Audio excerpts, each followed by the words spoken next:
Mifasa, Mifasa Production House.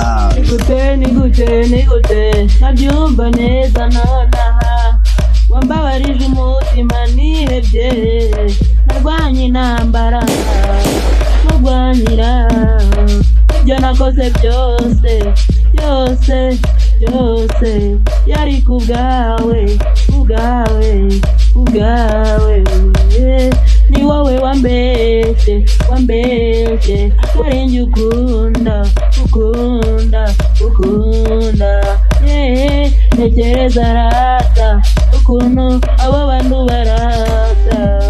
bikanshima ku mutima, bikantera kwisubira, abo bantu burata, ese nibo bahatari, abenshi banywa n'amatabi, amatabi, ese wenda kumpamagara niba bidashoboka, wanyandikiye nza gusubiza, every time ntekereje ko nagukundaga, ibintu byikora ibyo ndimo bitambivamo, sinzi uko wangize ni mama, ubuzima bw'imihanda muri ku mwanda, uko nabaho without you, ese ni fine nagukoreye iki, ese ni fine ko wanyitaga best friend,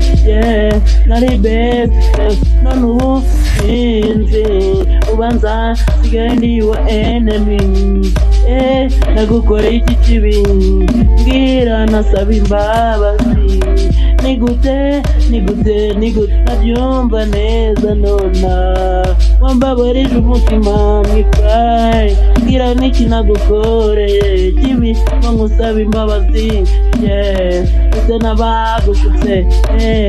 ese nabakubeshye, cyangwa nibyo navuze, ese nibyo nakoze, mbwira niki, Mifasa. Yes, ubundi nigute. Mifasa Production House.